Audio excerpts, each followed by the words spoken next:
ইতিহাসের ক্ষণজন্মা এক নক্ষত্র সালমান শাহের মৃত্যুদিন উপলক্ষে তার ২৯ বছর পূর্ণ হলো।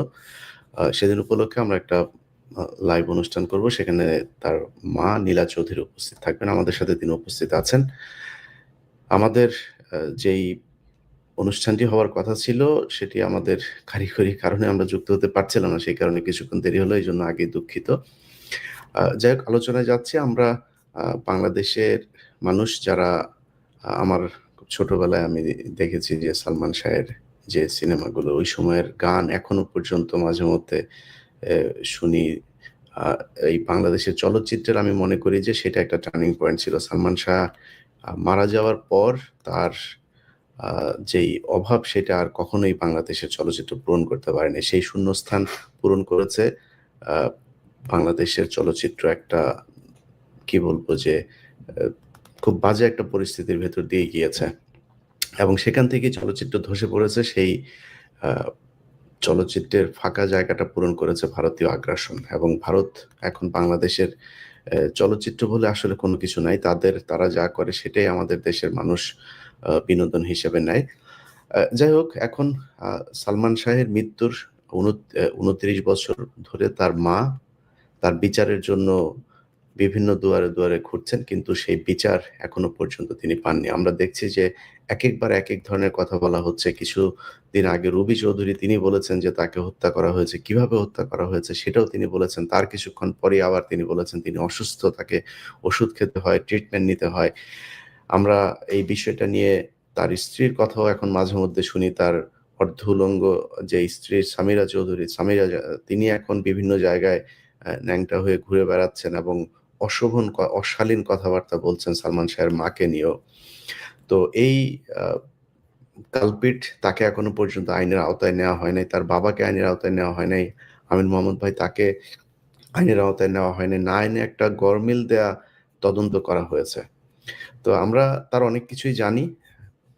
কিছুক্ষণের জন্য আমরা তার মায়ের কাছে শুনে আসি যে কি অবস্থা বিচারের। সন্তানের কথা মনে করে বিচার না হওয়ার এই কষ্ট আরো বেশি দেয় কিনা।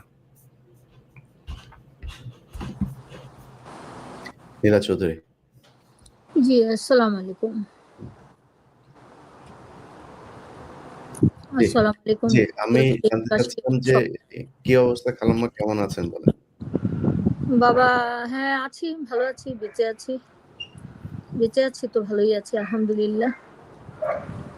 সালমান শাহের যে বিচারের জন্য আপনি লড়াই করছেন দীর্ঘ ২৯ বছর, এই ১৫ বছর একটা স্বৈরাচার সরকার ছিল। সেখানে পিবিআই, মনোজ কুমারের যে পিবিআই ছিল সেটার কি ফলাফল সেটা আমরা বিভিন্ন মামলাতেই দেখেছি। সালমান শাহের এখানেও ব্যতিক্রম হবার কথা নয়।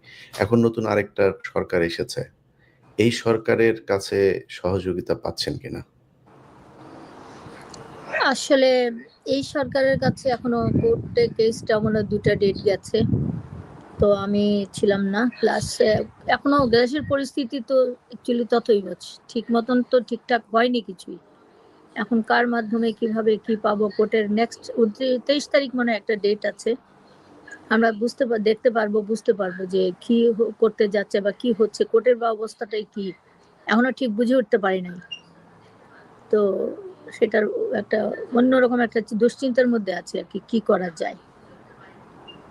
মোট কথা আমাদের মামলাটা ওরা বাজেয়াপ্ত করে দিয়েছিল, শেষ করে দিয়েছিল। আমি ম্যাজিস্ট্রেটের কাছে গিয়েছিলাম। ম্যাজিস্ট্রেট বললেন যে 2 দিন আগে আসলে মামলাটা নষ্ট হতো না। আমি বললাম মানে কি, আমি তো বুঝলাম না, মানে এটার মানে কি? বলে আমাদেরকে পুলিশ বলল যে আপনারা উৎসাহী না, আপনারা কোর্টে আসছেন না। তা আমি বললাম কোর্টে আসছি না মানে কি, আমাদের তো কোনো নোটিশ দেওয়াই হয়নি, কোনো চিঠি আমরা পাইনি। ওগুলো আসলে ওরা গায়েব করে দিয়ে তারপর লাইট টাইম খেয়ে শেষ করে দিয়েছিল। তারপরে আমি আবার আপিল করলাম কোর্টে, নারাজি জানালাম এবং কোর্ট গ্রহণ করে নিয়েছে। তারা চেষ্টা করেছিল যাতে কোর্টটা মামলাটা খারিজ হয়ে যায়।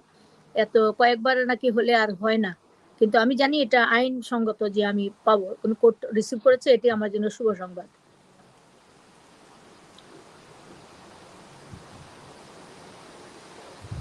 বলেন। আচ্ছা, এটা নিয়ে আমরা একটা নতুন জিনিস দেখছি। সেটা হচ্ছে যে সালমান শাহের যে স্ত্রীর কথা, ডাইনি, যাকে নিয়ে আপনি শুরু থেকেই কথা বলেছেন, যদিও আপনি খুব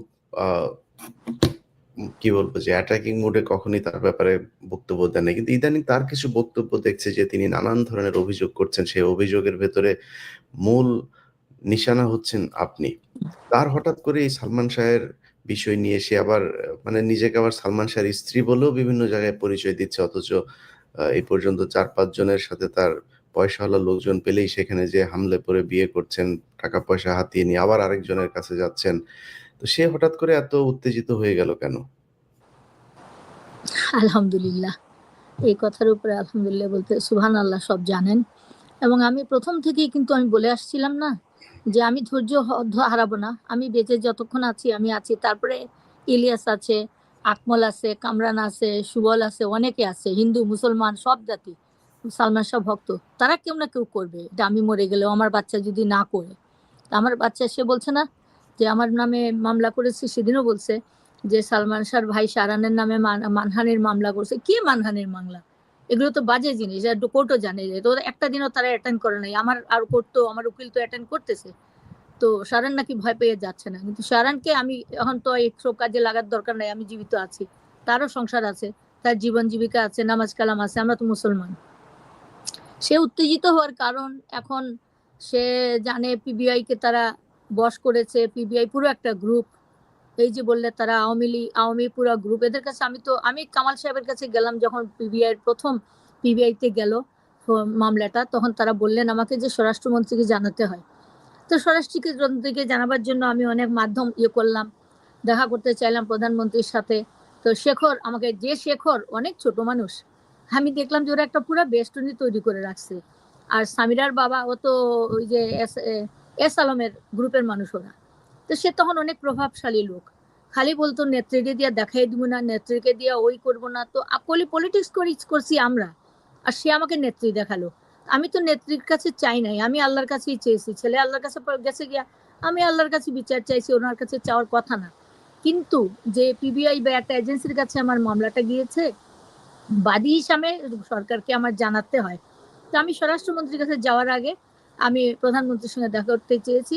শেখরের ওখানে কতবার যে আমি গেলাম, যে শেখর আমার বাসায় আসতো, ছোট মানুষ, একটা ছোট্ট পদে ছিল, সে তো পরে বিশাল মানুষ হয়ে গেল। তার গেটে সে আমাকে দাঁড়ানো রেখে ইলিয়াস সে পাশ দিয়ে কেটে চলে যায়, আমাকে চিনলো না, আমার সঙ্গে দেখা করলো না। আমি বুঝে নিলাম এটা একটা বিরাট ষড়যন্ত্র, আমাকে ঢুকতে দিবে না। এবং পরে শুনলাম যে প্রধানমন্ত্রীর বাড়ির গেটে বলে দেওয়া হয়েছে আমি গেলে যাতে কোনো রকম না ঢুকতে পারি। আচ্ছা, আলহামদুলিল্লাহ, আমি ক্ষান্ত হলাম না। আমি পরবর্তীতে আমি একজন মোহাম্মদপুরের এক এমপির মাধ্যমে আমি স্বরাষ্ট্রমন্ত্রীর ওখানে যাব ঠিক করলাম। একা তো আমি যাব না, তো সেখানে আমার আরো 10-12 জন কর্মী টর্মী অনেক ছিল। সন্ধ্যা 6টার থেকে রাত্রে 1:30টা বেজে গেল, আমার ব্যাগটা আমার হাতে নিয়ে ঢুকতে দিবে না, গেটে রেখে দিল। 1:30টার দিকে ও, তখন আমি খুব আত্মসম্মানে লাগতেছিল যে এত রাতে একজন মহিলা একটা রাজনৈতিক অফিসে, আমি তো যাইনি কোনোদিন, তাও গেলাম। আচ্ছা, ভিতরে ঢুকার পরে আমি যে দৃশ্যটা দেখলাম, না হলেও 25 জনের উপরে মানুষ ওই রুমের মধ্যে ঘিরে আছেন কামাল সাহেবকে। কামাল সাহেব উঠলেন, ওনা বললেন ওনা একজন মহিলা গেছে, গেলে তো মানুষ ওরকম সম্মান দেখায়। যাই হোক, আমার সাথে যে গেছে সে বললো যে আন্টি আসছেন আপনার সঙ্গে কথা বলতে। তা আমি কথা বলতে গিয়ে ওনাকে মামলার সবকিছু বললাম, আমার ছেলের 2টা ফটো দিলাম, আগের মামলার কথা বললাম যে আপনি পিবিআইতে আমার মামলাটা দেওয়া হয়েছে, আপনি খেয়াল রাখবেন যেন ন্যায়সঙ্গত বিচারটা আমরা পাই। উনি আমাকে বললেন, তখন 21 না 22 বছর হয়ে গেছে, এই মামলা তো শেষ, আপনি এটা নিয়ে এত ভুগতেছেন কেন?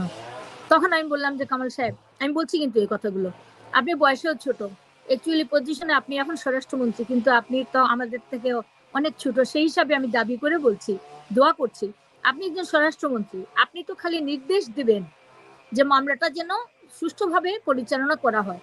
এখন 40 বছরের পুরানা মামলাও তো চলে, কোর্টে চলতেছে, আমার মামলার তো সুরাহা হয়নি, এখন 21 বছর হলে ফেলে দিবেন ওটা? তো বলে আমি উঠলাম, উঠে বললাম যে আপনাকে আমি জানিয়ে গেলাম আমার মামলাটা পিবিআইর হাতে আছে তদন্তে, প্লিজ আপনি একটু দেখবেন। বলে আমি কিছু ছবি টবি ওনাকে দিয়ে চলে আসলাম। তারপরে তো মামলা চলতেই থাকলো, এইভাবে কোর্টে যায়, কোর্টে আসে, ইয়ে করে। এবং বনোজ কুমারের ওখানে যতবারই আমি গেছি, মানে অপমানের সুরে সে কপাল কুচকায় কথা বলে, যেন কথা বলতে চায় না। তারপরে এদিক ওদিক নানান কথা বলে, ওদিক অন্য লোক দিয়ে টাকা চায়। আমার আয়ু যে ছিল সে বারবার টাকা চাইতো, আমি বলতাম আমি টাকা দিব কেন, আর টাকা আমি কোথায় পাবো? আমি কি মাফিয়া নাকি যে আমি টাকা দিব? আমার ছেলে খুন হয়েছে, তোমরা বিচার করো, তুমি একজন আইও, তুমি কেন টাকা পয়সা চাও? আরো বিভিন্ন ইয়ের থেকে। যাই হোক, মাঝে মধ্যে 8-10 হাজার দিছি, তখন ঈদের সময় ছিল সেরকম, কিন্তু তারা ক্ষান্ত হয়নি। যাই হোক, আমার তো কিছু বলার নাই। তো এইগুলো মানে অপমানজনক অনেক কিছু। একদিন দেখো একটা প্রমাণ আমি দেই বনজ কুমারের। আমি আমার অসুস্থ বোধ করতেছিলাম, একটু বমিটিং লাগতেছিল, আমি বলছি আপনার ওয়াশরুমটা কোথায়, আমি একটু ওয়াশরুমে যাব। উনি করলেন কি, পট করে একটা সিপাহীকে ডেকে বললেন উনাকে আপনাদের ওয়াশরুমে নিয়ে যান, নিচে নিয়ে যান। আমি তো একটা শিক্ষিত সম্ভ্রান্ত ঘরের মহিলা, আমি উঠে গিয়ে ওনাকে বললাম আপনার রুমে কি কোনো, আমি বুঝে গেলাম ইয়েটা, আপনার রুমে কি কোনো বাথরুম নেই? বলে যে আছে। আমি বললাম আমার তো বোধ হয় আপনার বাথরুমটা ইউজ করা উচিত, আমি কেন নিচে যাব? তখন বললেন সরি সরি সরি, আমি খেয়াল করিনি। ইনি কত অন্যমনস্ক চিন্তা করেন। আমি বাথরুমে গেলাম, আমি একটু কুলি করলাম, তারপরে আসলাম, এসে দেখলাম উনি খুব দম ধরে আছেন, মানে উনি ধরা খেয়ে গেছেন। এইরকম প্রত্যেকটা দিনেই, প্রত্যেকটা সময়ই উনি আমাকে সামিরার বাবা উনি বলেছেন, আর নীলা চৌধুরী বলছে সালমান শাহ করছে। ওনার যে শেষ বক্তব্যটা ভালো রকম শুনো বাবা, ওইখানে কিন্তু উনি অ্যাডভার্টাইজ করতে গিয়ে, যখন অ্যানাউন্স করতে গিয়া, এটা তো সে আইনের বরখেলাপ করছে। সে কোর্টকে ই করে ওভারটেক করে সাংবাদিকদের মাধ্যমে অ্যানাউন্স করে দিল, কিন্তু সাংবাদিকদের প্রশ্নের উত্তরও তো সে দেয় নাই। এখানে সে বলতে গিয়ে বলছে সালমান শাহ খুন হয়েছেন, আত্মহত্যা করেননি বলে আবার ঠিক করছে। ফার্মলিং কিন্তু তার মাথায় ছিল সালমান শাহ খুন হয়েছে, বাধ্য হয়েছে সালমান শাহ আত্মহত্যা করেছে বলতে। এগুলি কি প্রমাণ না? তারপরে সালমান শাহর একটা জবানি দেওয়া হয়েছে, ভিডিও ক্যাসেট, যেখানে সালমান শাহ স্ত্রী কনসিভ করছে, ও নিজে চিল্লাচ্ছে এবং বলতেছে বল আমার বউ কি, আমার বউ খারাপ হয়ে গেছে, কার সঙ্গে হয়েছে। এটা একটা মরা মানুষের একটা বড় বড় একটা এভিডেন্স, এটা সম্বন্ধে কোনো পাত্তাই নাই। আজকে যদি মামলাটা তো শেষ হয়ে গেল, তাহলে আমাদের এই এভিডেন্স গুলো আমাদের ফিরাই দেওয়া উচিত না? সালমান শাহ মৃত্যুর সময় যে আলামতগুলো আমরা জমা দিয়েছিলাম ডিবিতে বা সিআইডিতে, সেগুলোও এখন পর্যন্ত আমরা ফেরত পাই নাই, এটার কোনো উত্তর পাইলাম না। পিবিআই এর এই যে রেকর্ড বা এভিডেন্স যেগুলো দিলাম, সেগুলোও কিন্তু আজ পর্যন্ত পাইলাম না। মানে আমার মামলাটা কি এতই হেলাফেলা যে বাদীর কোনো গুরুত্ব নাই, মামলার কোনো গুরুত্ব নাই? এটা কি ধরনের কথা হলো? বলেন, আর কিছু জিজ্ঞেস করতে হলে অনেক সময় মনে থাকে না, যেটা বলবেন আমি উত্তর দেব। জি। ও আরেকটা প্রশ্ন করছিলে তুমি যে ও এত উত্তেজিত কেন সামিরা এখন, সে মনে করছে আজকে দেখলাম একটা ইন্টারভিউতে বলছে যে আমার ছেলে কেন আমাকে বুঝায় না, সালমান শাহ মরে গেছে, সে তো শেষ হয়ে গেছে, ওটা আমি পাঠাবো, ওটা শো করবো। ওটা এক ভদ্রলোককে 20 লাখ টাকা দিয়েছিল সামিরা, আমারই যে ইমনকে কুলে কখে নিচ্ছে ছোটবেলা। ইমন যখন 2 বছরের 3 বছরের, তখন সে 12-14 বছরের, ওই লোকটা তাকে আমার বাসায় খাইছে থাকছে, ইমনকে কুলে নিত। আমার হাজবেন্ড ম্যাজিস্ট্রেট ছিলেন, খুলনায় ছিলাম তখন। তাকে আমি বিজনেসে, আমাদের বন্ধু বান্ধব ইঞ্জিনিয়ার ছিল, ছোট ছেলেটা বাপ ফালাই গেছে যে আমার বাসায়, আমি ওকে বিজনেসে লাগাই, এখন সে অনেক ভালো টাকা পয়সার মালিক। সে আসছিল আমার ছেলের বাসায়, এসে 20 লাখ টাকা নিয়েছে, খুলনায় সিমের ব্যবসা করবে ইমনের সঙ্গে। তো গিয়ে ওই টাকাটা খাওয়ার পরে ইমন আমাকে বলছে আম্মা, আগে কিন্তু বলে নাই, তখন বলছে যে আম্মা ওইরকম মামা আমার কাছ থেকে 20 লাখ টাকা নিছিল এরকম করবে বলে, তো টাকাটা তো আর পাইলাম না আম্মা, বলছে ব্যবসাটা ফল করছে, পারে নাই। এই মহিলা, এই স্বামীরা ফোন করে ওই ভদ্রলোকরে ওকে দিয়া এই ভিডিওতে বলাইছে যে ইমন আমাকে দেখতে পারতো না। সে বলতেছে কিন্তু ওইখানে যে ইমন তো আফুরি একদম সহ্য করতে পারতো না, আর আমি আর তুমি তো আফুর সম্বন্ধে জানি, আর কেউ তো অত বেশি জানে না। হ্যাঁ, এইসব বলার পরে দেখি ইয়ে করছে যে আমি যখন ভিডিওতে দেখলাম ভক্তরা পাঠাইছে, আমি কিন্তু কথা ধরতে পারতেছি না, এখন তো বয়স হয়েছে আর মনে নাই, আর ভিডিওতে অডিওতে মানে ভয়েসটা কেমন ফামলিং করতেছে, এমন অস্পষ্ট। আল্লাহ জানে, হঠাৎ করে আল্লাহর সাহায্যে আমার নাম মনে হয়ে গেল, আল্লাহ এটা তো আনোয়ারের গলা। তো আনোয়ারকে ফোন করলাম আমি, অনেকবার ধরে না পরে ধরলো, পরে সে কসম খায় আমি এটা বলি নাই, আমি এটা করে নাই। আমি বললাম দেখো তোমার কসম খাওয়ার কোনো চান্স নাই, কারণ তোমাকে তো আমি ভিডিও পাঠাইছি, তোমার পুরো ভিডিওটা পাঠিয়ে দিয়েছি তোমাকে, তারপরেও যখন সে অস্বীকার করলো, তখন আমি অন্য ফোন থেকে তাকে শুনাইলাম, তখন সে জব্দ হয়ে গেল। জব্দ হয়ে বললো যে আপু আমারে মাফ করে দাও, আমারে তুমি যদি মাফ না করে দিলে কিয়ামতে আমি মাফ করবো না। কিন্তু আমি বলছি না, আমি মাফ করতে পারবো না। তুমি আমি বলছি না আমার পক্ষে বলো, তুমি ডাহা মিথ্যা কথা কেমনে বললা, বলো তুমি আমার চরিত্র খারাপ ছিল? আমি কি চরিত্র খারাপ মানুষ? সামিরা যেটা বলতে চাইছে, আমার ছেলে আমার সম্বন্ধে মিথ্যা কথা বলছে, আমাকে পছন্দ করতো না বলছে, তুমি বলো। এটা আমি তোমাকে পাঠাবো, এটা তো ভাইরাল হয়ে গেছে ওই ইউটিউবে আজকে সকাল থেকে। তো সামিরা মনে করছে, ওইখানে সামিরা বলতেছে শাহরান কেন এখনো মাকে বুঝায় না যে যা হয়েছে আম্মা হয়েছে, এটা ছেড়ে দাও, ইমন তো আর ফিরে আসবে না। আমি যদি মেনে নেই সালমান শাহ আত্মহত্যা করছে মামলাটা, যেটা মিথ্যা কথা, একটা মা মেনে নিতে পারে? আমি জানি সালমান শাহ আত্মহত্যা করে নাই, তাকে মেরে ফেলা হয়েছে। যাই হোক, তখন সে খুশি হবে। সে এই জন্য সে এখন ৩-৪টা বিয়ে করে, এই ভদ্রলোক এই বয়সে তো এত সুস্থ থাকার কথা না।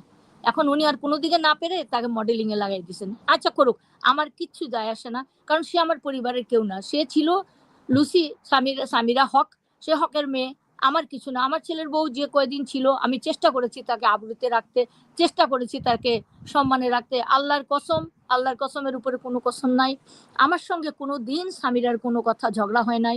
আমি মুখে তুলে ভাত খাওয়াইছি সামিরাকে। আমার ইমন বলতো লম্বা হাতের ব্লাউজ, তারপরে শাড়ি, তারপরে এগুলো পছন্দ করতো। পরে এসে বলতো, আমি হঠাৎ শাড়ি টাড়ি পরছো কেন, বিষয়টা কি?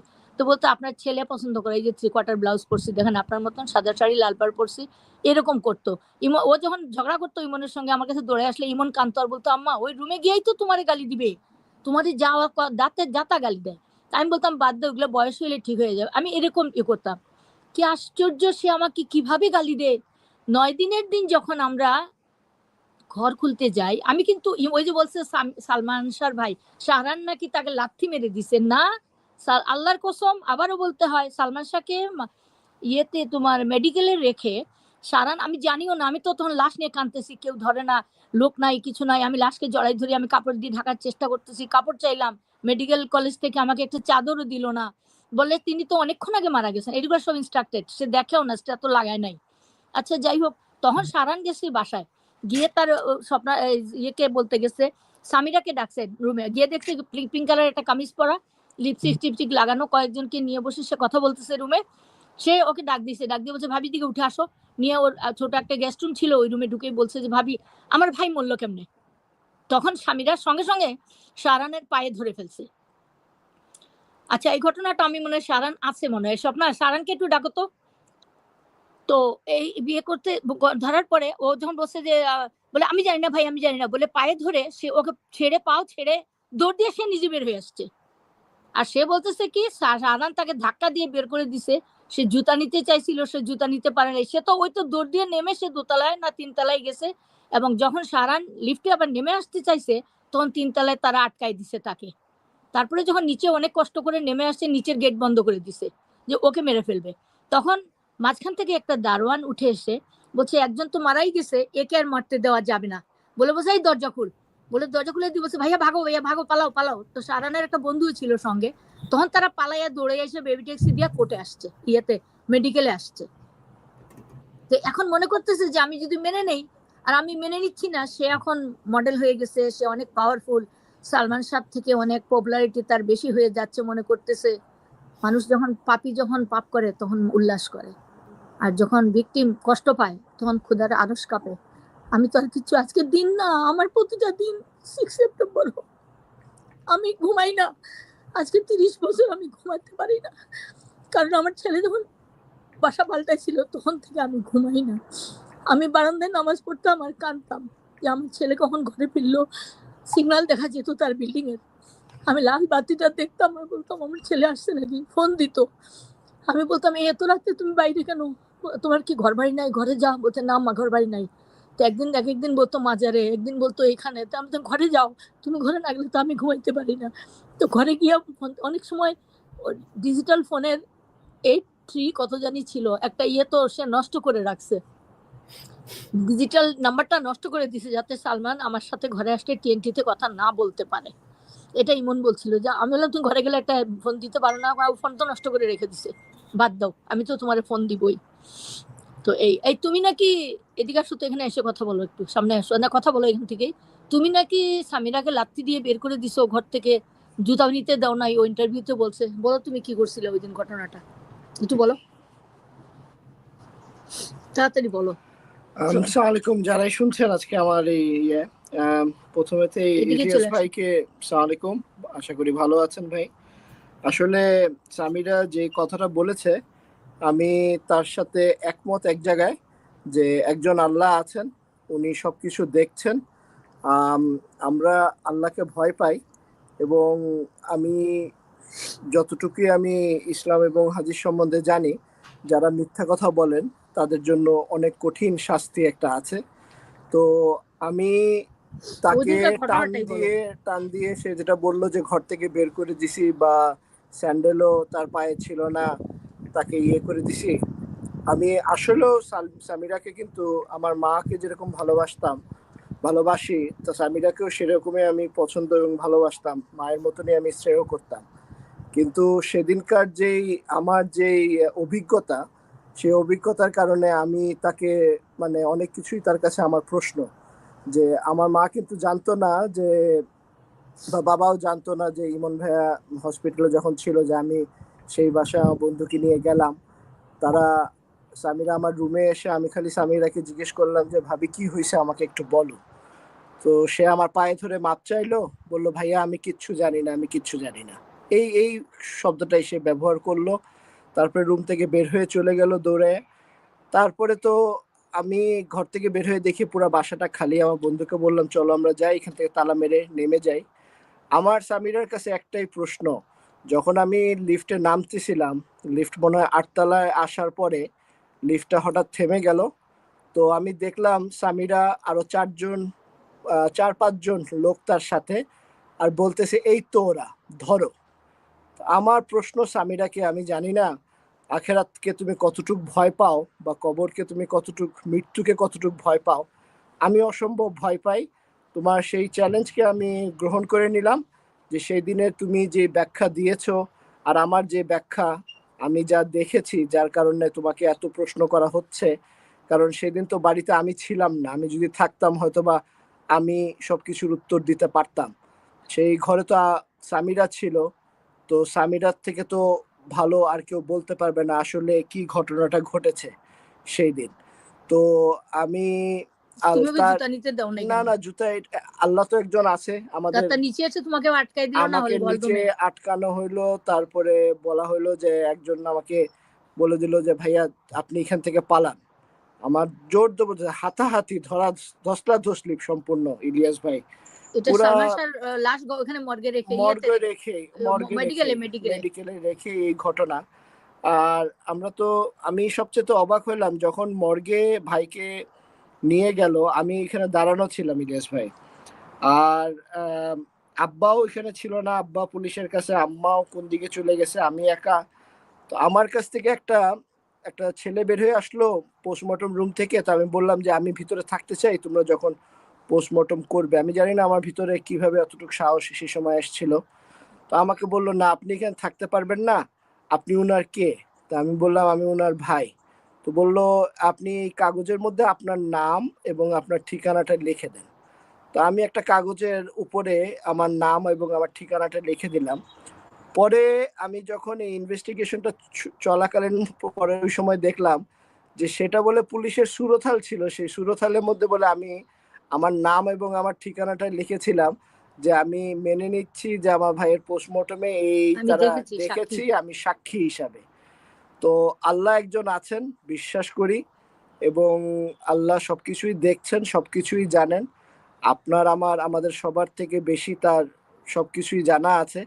হাসর একদিন হবে, এটা আমরা বিশ্বাস করি, এবং কারো চুল পরিমাণ কিছু কারো কাছে কেউ লুকায় রাখতে পারবে না, সেটাও আমি বিশ্বাস করি। তো সেই উসিলায় আজকে এই 6 সেপ্টেম্বর আমাদের কাছে, 6 সেপ্টেম্বর যখনই আসে তখনই ওই স্মৃতিগুলা এত মানে দৃশ্যমান হয়ে উঠে সামনে। আমার ভাইটাকে আমার ভাই তো অসম্ভব, আমি ওকে অসম্ভব ভালোবাসতাম, এখনো বাসি। প্রতিদিনই আমি তার কথা চিন্তা করি, আজকে সকালেও তার জন্য দোয়া করেছি। তো আমার ভাইকে যখন আমি গোসল করাইলাম, আমার এই স্মৃতিগুলা, এই 6 সেপ্টেম্বরের স্মৃতিগুলা আমার জন্য ভোলাটা খুব কষ্টকর হয়ে দাঁড়ায়। তো আমি সবাইকেই বলবো যে আপনারা যারাই যেখানে আছেন, যারাই ইয়ে করছেন, সবাই শুধু একটা কথাই আল্লাহর কাছে বলেন যে আল্লাহ যেন এটার বিচার করে। আমাদের হাতে হয়তোবা সেই ধন বা কোনো পাওয়ার কিছুই হয়তোবা আল্লাহ নাই, তো সেটা তো আমরা খুশি, আল্লাহ যেটা ভালো মনে করেছেন আমাদের জন্য সেটাই হয়েছে। আমার ভাই একটা অনেক ভালো জায়গায় আছে, সেটা আমার বিশ্বাস।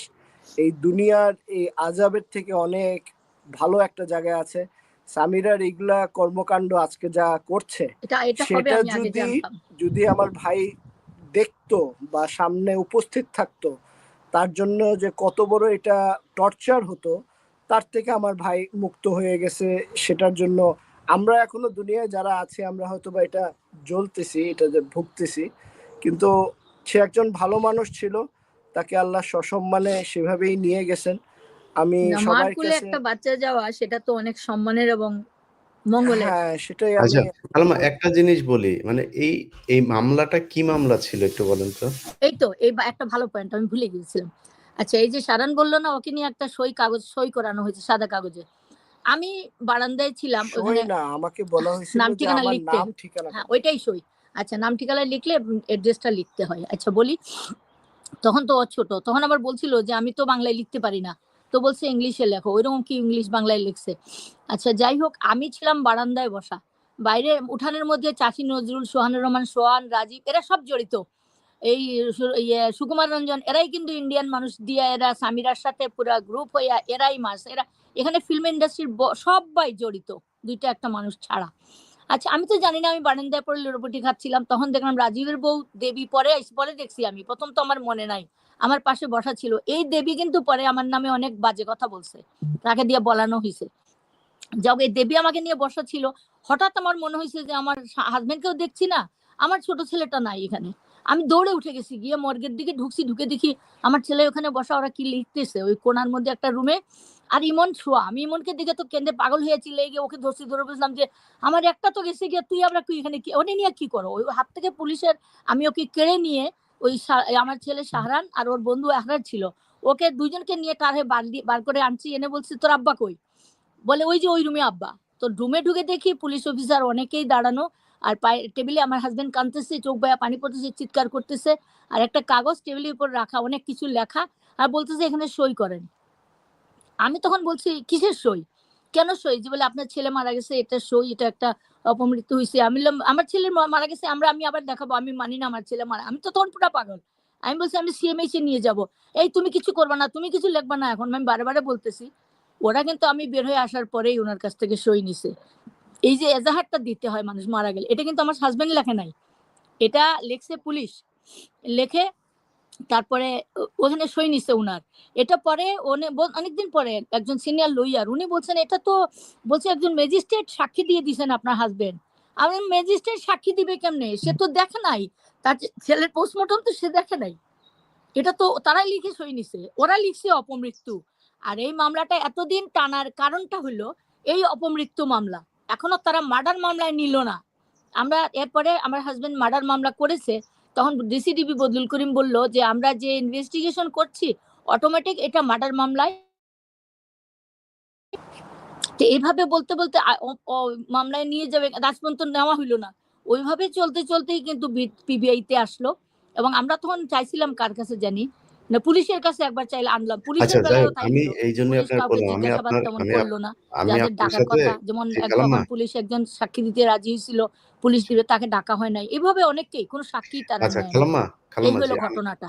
খালাম্মা আমি বলি, আমি আপনার মার্ডার সাথে মামলা, অপমৃত্যু মামলা করে রাখছে, এটা মার্ডার মামলা এখনো ওইভাবেই আছে কিনা জানি না, তো আমি এটা আমার অ্যাডভোকেট বলতে পারবে। আচ্ছা আমি বলি আমি আপনার সাথে এই ক্লিয়ার হইছি আমি। আমি এটা করব দেখে আমি বেশ কয়েকজনের সাথে কথা বলেছি, আইনজীবীর সাথে কথা বললাম, আমি শুনতে পাচ্ছি না কথা। পুলিশের ঊর্ধ্বতন একজনের সাথেও কথা। আপনি শুনছেন না? হ্যালো হ্যালো, জি। আচ্ছা আপনি, আমার মনে হয় আপনি আপনি আপনি আরেকবার কেটে আরেকবার ঢুকতে হবে বোধহয়, আপনার কল এসেছিল এই কারণে বোধহয় শোনা যাচ্ছে না।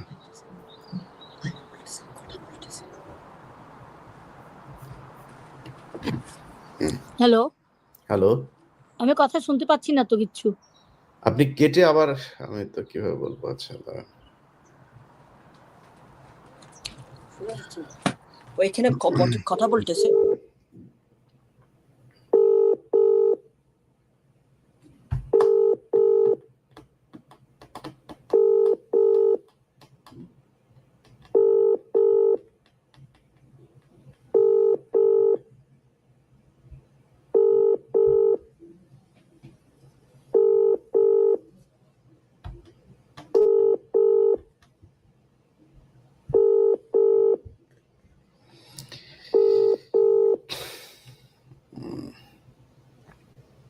আচ্ছা, আমরা এতক্ষণে উনাকে পাওয়া পর্যন্ত আমরা বাংলা এডিশনের আজকে সালমান শাহকে নিয়ে একটি ছোট একটি ডকুমেন্টারি করা হয়েছে, আমরা সেটা একটু দেখে আসি। এই যে বক্তব্যটা দেখেন,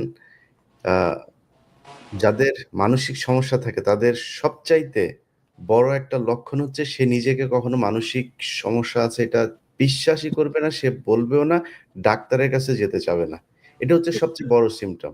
তিনি নিজে এসে বলছেন যে আমি পাগল, আমি এটা কোনো পাগল জীবনে কোনদিন বলবে, এটা সবচেয়ে বড় বলানো হয়েছে। তখন সামিরার বাবা আমেরিকায় গেল, আমরা জানি, ফেসবুকে আসলো যে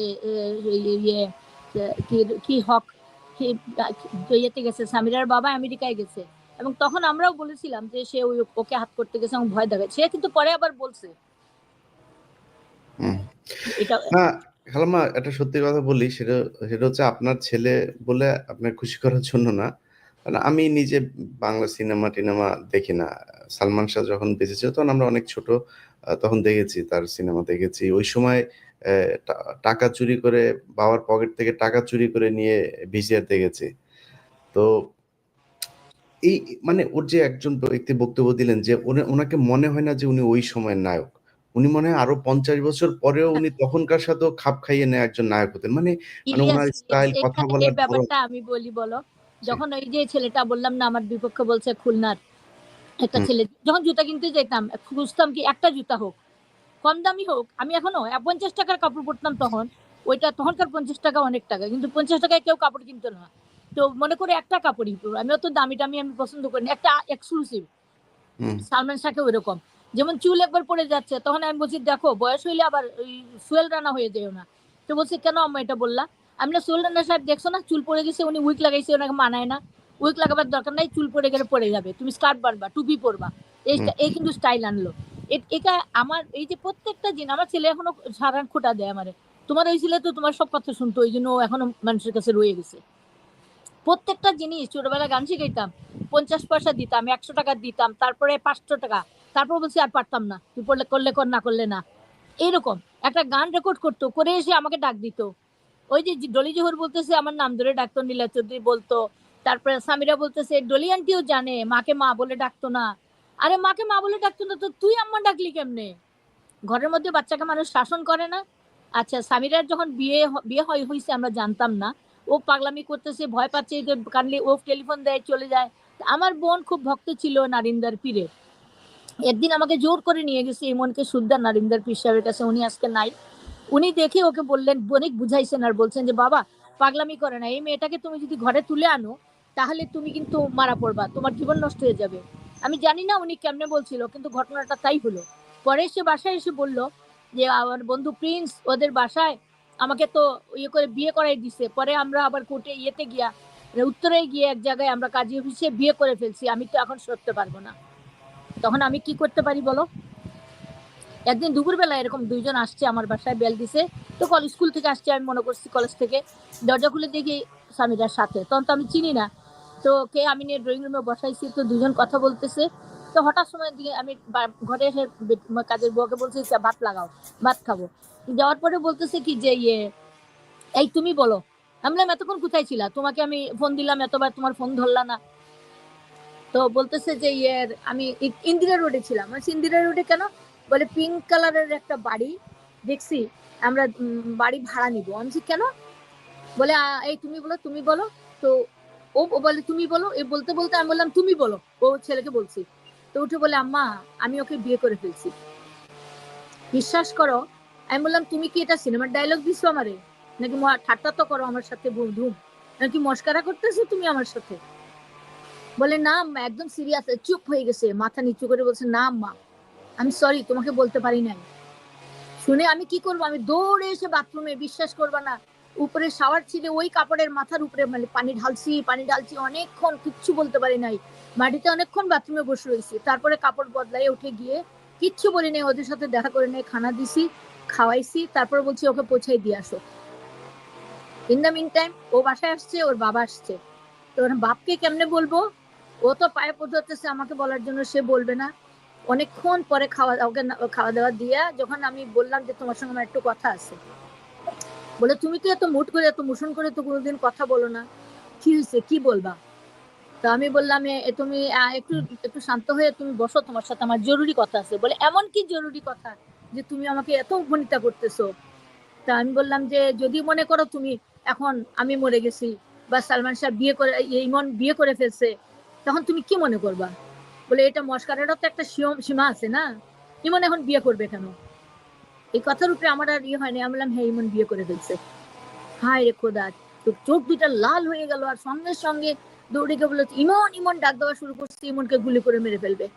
আমি ওকে জড়াই ধরছি, ইয়ে করতেছে, ও বসে গিয়ে কান্দা শুরু করলো, ইমন এটা কি বলো, ইমন তুমি এটা কি বলো? আমি তখন ওকে জড়াই ধরে আমি শান্ত করলাম। আমি বললাম আচ্ছা বাদ দাও, যদি একটা মেয়ে এসেই থাকে আমাদের ঘরে, আমাদের তো কোনো মেয়ে নাই, তো ঠিক আছে আমরা মেনে নিব। ও পছন্দ করছে, ঠিক আছে আমরা মেনে নিব। আমার ছেলেকে তো আমি ফালাই দিতে পারবো না। ও পছন্দ করছে, আমিও পছন্দ করলাম, তুমিও মেনে যাও। ও আমাকে আর ইমনকে জড়াই ধরেছে, আমরা তিনজনে কাঁদলাম কতক্ষণ। এসব কি ভোলা যায়?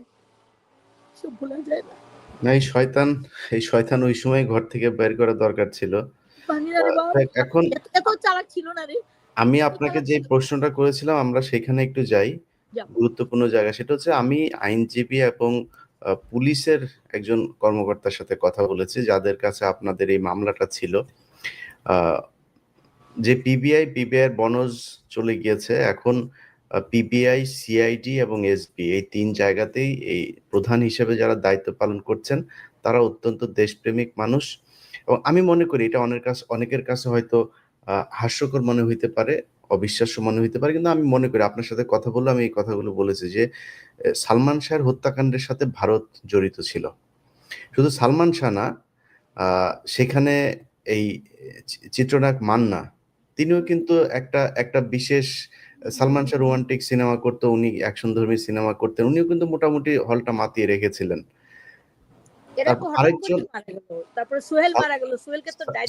আমি বলতে চাচ্ছিলাম যে সালমান শাহের সাথে কারো তুলনা নেই, কিন্তু আরেকজন সুদর্শন নায়ক ছিল সোহেল চৌধুরী, তাকেও মেরে ফেললো। এবং সেটাও কিন্তু এই আজিজ মোহাম্মদ ভাই, তারপরে এই যে সোহেল বলছিল যে মদ খেয়ে বলছিল যে ওর সাথে ঝগড়া হয়েছে তো বান্টি ইসলামেদের সাথে, তখন সে বাসায় গিয়ে বলছিল ফোন করে কালকে সকালে আমি সব বলে দেব।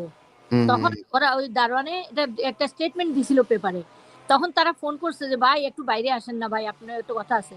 ওই বাইরের ল্যাম্পপোস্টের নিচে আসতেই তো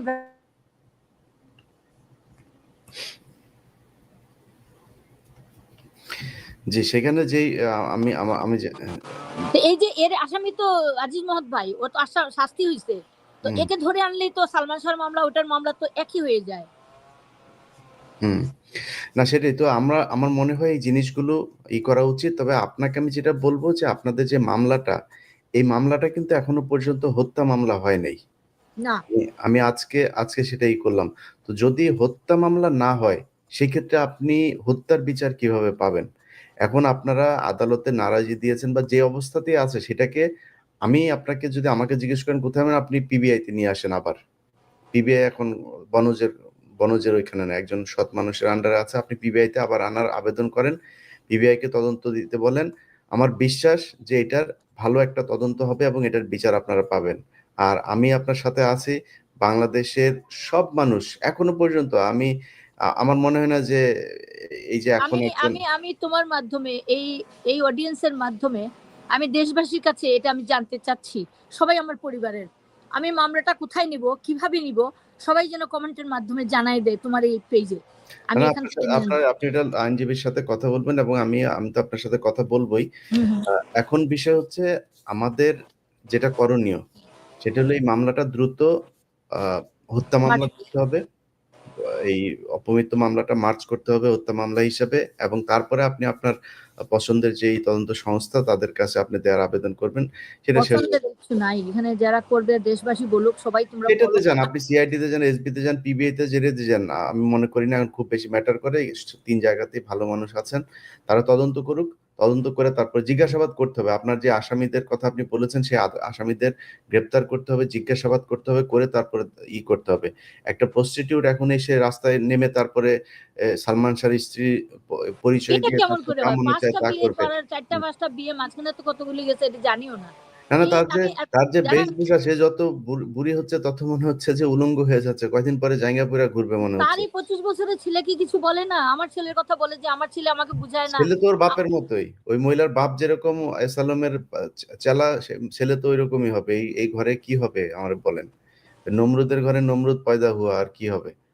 তো যাই হোক, আমরা এটা দেখি ইনশাল্লাহ। সালমান শাহের প্রতি মানুষের যে ভালোবাসা এখনো পর্যন্ত আছে।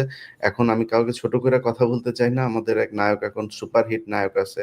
না হোক, সে সুপারহিট তার নায়ক লাইনে হলো সে গিয়া ঠিক আছে, সেও বিশাল তার নায়ক। আমি লাইনে। দেখলাম 2-3 দিন ধরে 2-3 জন পরিচালক এই ফেসবুকে দেখলাম যে হ্যাঁ, হ্যাঁ। লিখেছেন যে তিনি সালমান শাহর চেয়ে উপরে চলে গিয়েছেন। না, না, সালমান শাহর আলহামদুলিল্লাহ, চেয়ে যাক, যাক, উপরে উপরে যাক বাবা। বাংলাদেশের সব হল টল সব বন্ধ হয়ে গেছে, এত উপরে গিয়েছেন উনি।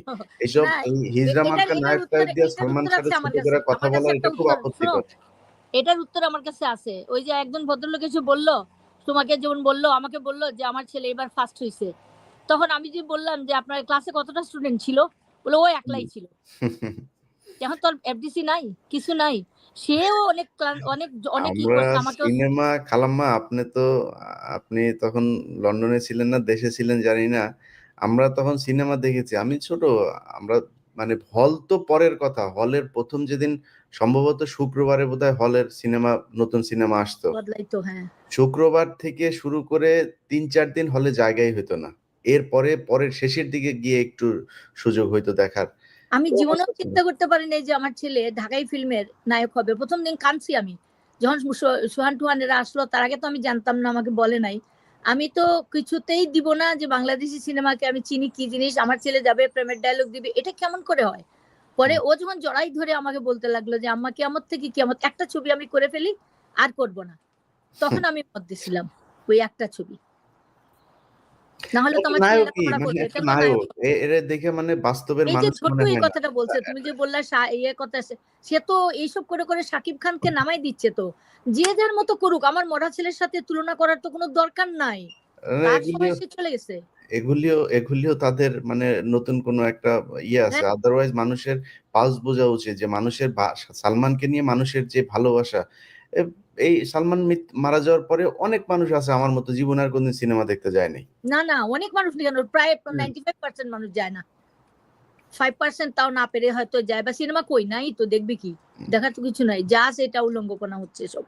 যাক, যাই হোক, ওনারা এখন ইয়ে করে এসেছেন যে সাকিব খান হচ্ছে ওনার অল্টারনেটিভ হিসেবে দাঁড় হোক হোক, করাতে। সাকিব যাক, আমি দোয়া সারা করি ওর দেশে জন্য। প্রতি প্রতি ঈদে, খালাম্মায় প্রতি ঈদে একটা সিনেমা বের হয়, 2 ঈদে 2টা সিনেমা বের হয়। ওই সিনেমার হলে স্টার সিনেপ্লেক্স না কি সিনেমা বলে, থাকে না, সেখানে সালমান যায় কিছু তার মানুষ, 20-25 জন গার্মেন্টস এর পোলাপান ভাড়া করে নিয়ে যায়, উনি তাদেরকে দিয়ে দেখায় হাউসফুল সিনেমা।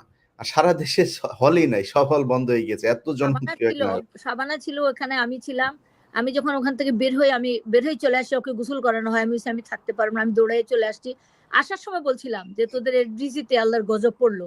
গজব পড়ে গেছে তো, গজব পড়ছে না, একদম ঠাড়া পড়ে গেছে।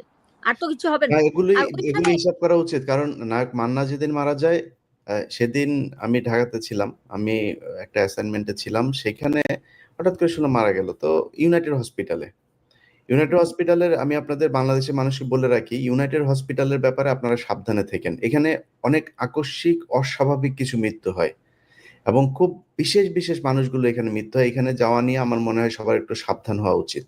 মান্না গেল, তিনি সুস্থ, তিনি নিজে ড্রাইভ করে গিয়েছেন, যাওয়ার পরে তিনি মারা গেলেন।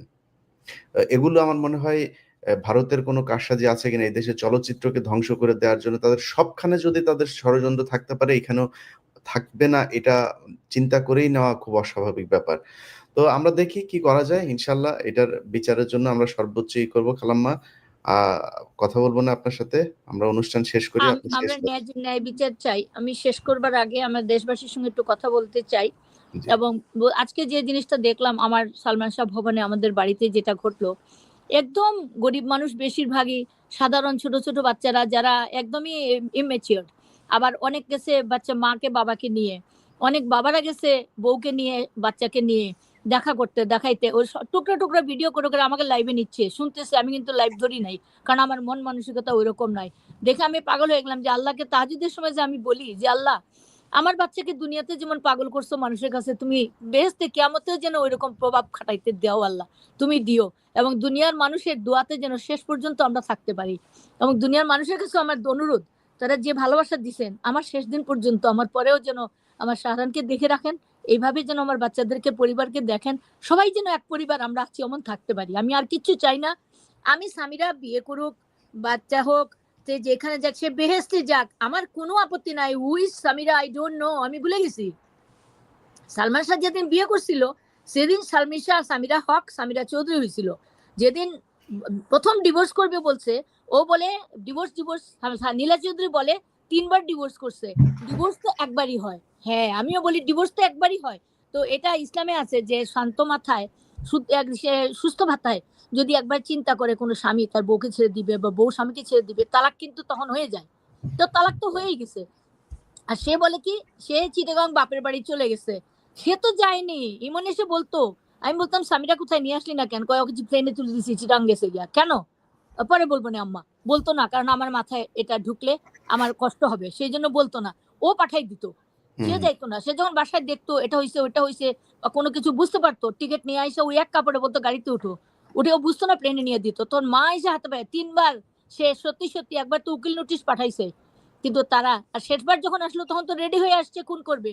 2-3 দিনের মাথায় তো মেরেই ফেললো। আমার কাছ থেকে 3 দিন আগের দিন ওই যে ঘরের মধ্যে একটা স্লিপ লিখে পাঠাইছে আবুলকে, আম্মা আপনার ওই অনুষ্ঠানে গেলাম পাবলিক লাইব্রেরিতে, প্রথম পাঠাইছিল বিকালে, আম্মা আপনি একটা কালো শিফন শাড়িটা আমাকে দিবেন। আমি ঠিক করছিলাম ওইটা আমি পরবো। পরে ওইটা দিয়ে আমি চিন্তা করলাম কি পরবো, তাহলে তো ইমনও কালো পড়তেছে, ইমন আমার বলছে কালো পরবে, তাহলে ও কালো, তাহলে আমি সাদা পরি। আমি আর আমার হাজবেন্ড সাদা পরছি গাড়িতে, ওরা 2 জন সামনে। এই শেষ দৃশ্য, ওই বড় গাড়িটা আমি রাখছি বাসায়, সিলেটের বাসায়। ওই গাড়িতে সামনের সিটে ও আর সামিরা, ও ড্রাইভ না, আমি আর আমার হাজবেন্ড ড্রাইভ করতেছিল, ও আমার হাজবেন্ড, ও আর পিছনে তারা 2 জন কালো কাপড় পরা বসা। এইভাবেই পাবলিক লাইব্রেরি ঢুকলাম। ওখান থেকে আসলাম, ফেরত আসার পরে সন্ধ্যার পরে আসলো আবুল একটা স্লিপ নিয়ে, আম্মা ইমন অনেক লোককে খেতে বলছে। তো আমি সবসময় ফ্রিজে মুরগি রাখতাম বাড়তি, কারণ ইমন কতজন লোক নিয়ে আসে আমার বাসায় কোনো ঠিক নাই, রাঁধতে হইতো। তখন বলছে যে পারলে 7-8টা মুরগি আমাকে দিবেন। তো আমি আবার বলছি এত মুরগি দিয়ে কি করবে রে? কয় জানি না আম্মা। তো আমি যা ছিল আমি তুলে বার করে দিয়ে দিছি। ওই মুরগি টুরগি এগুলো কিচ্ছু পাই নাই, খালি বাসন আর রক্ত, মুরগির রক্ত, মাছের রক্ত, ঘরে পালানো। এই মহিলাটা কথা বলতো যে সালমান শাহের শাবনূরের সাথে প্রেমের সম্পর্ক ছিল। আপনি বলেছিলেন আমাকে বিষয়গুলো, এটা দর্শকদের সামনে একটু পরিষ্কার করেন। প্রেমের সম্পর্ক তো ছিল না, এটা তো আসলে সামিরা এটা এইটুকু বলে বলে আইওয়াশ করতো। আইওয়াশ করে ইমনকে ওইদিকে ভয় রাখতো, সাংবাদিকদের দিয়ে এড়াইয়ে রাখতো। সামিরা শাবনূরকে তো ইমন পিচ্ছি বলতো। এবং একদিন শাবনূর আমাকে ফোন দিছে গাড়ির থেকে যে আম্মা আম্মা দেখছেন আমার নামে কি বলছে, আমার আর সালমান ভাইয়ের নাকি বিয়ে হয়ে গেছে। তখন আমি বলছি এই চুপ কর, অভিনয় করতেছিস, কাজ করতেছিস, কাজ কর। এখন তো তোর বিয়ে হয়েছে বলছে, 2 দিন পরে বাচ্চাও দেখাই দিবে। তো এগুলো দেখিস না, কাজ কর, আমি আসি না। তোরে বিয়ে করবে কেমনে, বোনকে আবার বিয়ে করে কেমনে? কিন্তু শাবনূরের দোষ আছে। শাবনূর হয়তো, আমি যেটা মনে করি, লাইফের ইয়ে তো সবারই আছে, ও তো ছিলই আজিজ মহৎ ভাইয়ের সাথে, সবই জানতো, প্রাণের ভয়ে বলে নাই। কিন্তু শাবনূরের বাবা বলে গেছে আমেরিকায় না লন্ডনে একটা অনুষ্ঠানে সবাইকে, যে সালমান শাহ আত্মহত্যা করে নাই, আমি জানি, এটা সাক্ষী আছে অনেকেই। তো আত্মহত্যা তো করার কথা না, এ জানতো কিন্তু সে বলে নাই। আবার এই যে ইন্ডিয়ান একটা ফিল্ম করছে আমাদের দিয়া, আমাকে এরশাদের সাথে কি লাগাইলো। কোনো বাপের বেটা আছে বলতে পারবে যে এরশাদের সাথে আমাদের দেখছে ঘনিষ্ঠ ভাবে কিছু করতে? উনি একজন মুরব্বী ছিল, পিতার নেতার সমান হয়। আমি তাকে অনেক সম্মান করতাম, অনেক ভালো মানুষ সে। কিন্তু আমার কাছে সে খারাপ ছিল না। যে যে যেমন তার সাথে তেমন। সে ওখানে দেখাইছে এরশাদ সাহেব ওকে খুন করাই ফেলছে। আর ওইখানে বলতেছে ডন শাবনূরকে, যে শাবনূর ফোন করছে, কই তুই কোথায়? কইছে কাজটা তো হয়ে গেছে, ভালো ফিল্মটা দেখো। আমি একবারই দেখছি, কাজটা তো হয়ে গেছে। তো বলছে কি কাজ? ওই যে ওইটা। তখন ও বলছে আল্লাহ তুই কি বলিস? বলে হ্যাঁ তুই না বলছিস এরকম এরকম এরকম এরকম। তো বললে ইয়াল্লাহ এটা তো কি হয়ে গেল? বলে ওইখানে অন্যভাবে অন্য মোড়ে নিয়ে গেছে। তাহলে শাবনূর জানতো, এবং শাবনূর সবটাই জানতো। আল্লাহ জানতো। তখন মুস্তাকের সাথে তার সম্পর্ক, দারোয়ানের সাথে তার সম্পর্ক, অনেক কিছু ধরা পড়ছে সামিরার। এইগুলি যখন দেখছে একটা ছেলে তার বউ এরকম হয়েছে, সে কি কোনো পুরুষ মেনে নিবে? যখন দেখছে যে ওকে সত্যি সত্যি তালাক দিয়ে দিবে, এবং তালাক দেওয়ার পরে সে এখানে থাকতে পারবে না এবং তাকে উঠাই দিতে হবে। তার মাও তো ওই দিন উপস্থিত ছিল ওই বাড়িতে। মা তাকে এটা তো খুন করার পরে রিজভি বলছে সকালে তার মা গেছে, মা গিয়ে 11টায় পৌঁছাইছে, 11টায় 11:30 আমার বোন ওর পার্লারে গেছে, আমার বোন পার্লারে ছিল, ওর মা আবার চা এনে দিছে আমার বোন মলিকে। তখনও সে বলে নাই, তো সে তখনই গেছে ঢাকার থেকে, গিয়ে চা দিছে। আমার বোন বলতেছে আমার এই প্রথম চা দিল সে এনে, বলছে আমি চা খাবো না, আমি চুল ব্লো করতে আসছি, আমি আমি চলে যাবো বাসায় এখন। ইন দ্য মিন টাইম খবর আসছে যে ওর ইমনের খবর গেছে। তো ও বলছে যে এরকম এরকম, ওর কাছে খবরটা শুনে আমার বোন ঘরে গেছে, গিয়ে চিলে কেন্দ্রে, তখন থেকে ওরা রওনা হয়েছে। তোর ছেলের বউ, তোর মেয়ে বলছে তোর ছেলের মেয়ের জামাই মারা গেছে, তো তাৎক্ষণিক ভাবে তারা গাড়ি দিয়ে রওনা হবে না? সে বলতেছে সে সন্ধ্যা 7টায় পৌঁছাইছে, 12টায় খবর পাইছে। কেন? সে প্লেনে আসলেও তো আধা ঘন্টা সময় লাগে, আধা ঘন্টা সময় প্লেনে আসা উচিত না? উচিত ছিল না? এদিকে তো সব ওরে কাজ করেন, ওরে ওই হিরো আলমের ফোন নাম্বারটা নিয়ে ওরে দেন, হিরো আলমের সাথে মিউজিক ভিডিও করুক, এটা খালি বাকি আছে তার। ওরে না, হিরো আলম অনেক ভালো মানুষ, একটা সহজ সরল মানুষ, থাকতে দাও, ওর মতন থাকতে দাও, ভালো তো তোমরা সামনে নায়িকা পেয়ে যাবা, দেখা যাক। আল্লাহ দর্শক, আমরা এতক্ষণ যা কথা বললাম যে সালমান শাহের প্রতি আমাদের ভীষণ একটা ভালোবাসা আছে, আর তার জীবনে যদি কোনো পাপ থাকে আমরা সবাই তার জন্য দোয়া করি। মানুষ তো ছোট মানুষ, পাপ বালিক হওয়ার আগে তো মারাই গেল রে বাপ। 24 বছর বয়স, মাফ করে দেন, মাফ করে দিয়ে 24 বছর বয়স। না, আমার ছেলে অনেক ভালো ছিল, কোনো গুনাহ করে নাই, কোনোদিন কোনো গুনাহ করে, মার কথাই চলতো, বাপের কথা শুনতো। তো এখানে সালমান শাহ চলচ্চিত্র উনি অনেক প্রতিবন্ধী মানুষকে, তারপরে উনি যাওয়ার পরে যে অনেককে তিনি যাদের নিজের টাকায় তিনি চালাতেন এরকম বক্তব্য দিয়েছিল, যে ছোট একদম ছোট করে একজন ওনার সাথে থাকতো, খুব মোটা করে একজন ছিল। ও তো মারা গেছে, সুনামিয়া মারা গেছে, মতি এখনো আছে।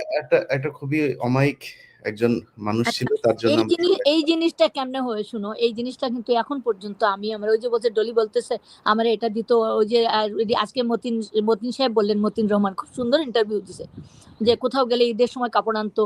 তো দোকানে একদিন গিয়ে গুলশানে আমি গেছি, তো দোকানদার বলতেছে আম্মা আপনি কিছু বলেন না, আপনার মেয়ে ছেলের বউ 1600-1700 টাকা দিয়া, তখনকার দিনে 1700 টাকা বহুত, আপনি কি কিনছে?